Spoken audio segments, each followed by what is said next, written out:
tunaenda kuitazama game ya pili ambayo itakuwa game ya moto sana, nadhani ni kati ya Morocco na Nigeria. Yeah. Yes, game ambayo inaenda kuwa na nguvu kubwa sana, nafikiri ufungaji hapo, maana tuna Diaz ana goli 5, Osimhen ana 4 na Lookman ana 3. Jeff, unaongeleaje hii game? What do you think? Ni mechi ngumu sana hii, na ni mechi ambayo ina vitu vingi sana ndani yake. Kwanza kuna historia ambayo inaonyesha kwamba mara nyingi Morocco na Nigeria wanapokuwa wanakutana kwenye mashindano ya kombe la Afrika, Nigeria ana rekodi nzuri kidogo, lakini pia historia inaonyesha kwamba Morocco wana rekodi mbaya sana ya hatua ya nusu fainali.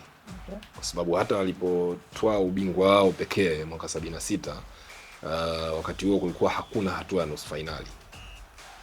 Na baada ya 76 walifika tena nusu fainali kwenye mashindano ya mwaka 88 ambako walikuwa wenyeji, na kwa mara nyingine walitolewa kwenye hatua ya nusu fainali. Safari hii walitolewa na Cameroon.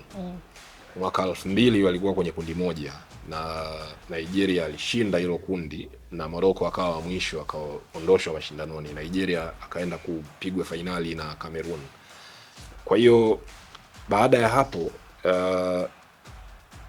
kuna nusu fainali ya mwaka 2004 ambako walishinda, lakini wana nusu fainali nyingine 3 ambazo wamepoteza. Wana nusu fainali kwa mfano ya mwaka 80 walipoteza 86 na 88.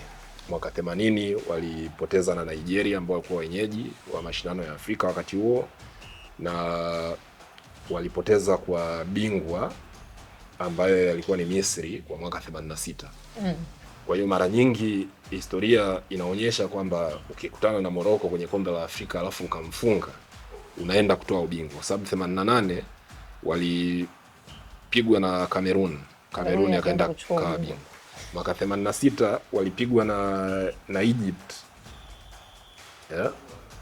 Egypt akaenda akatoa ubingwa.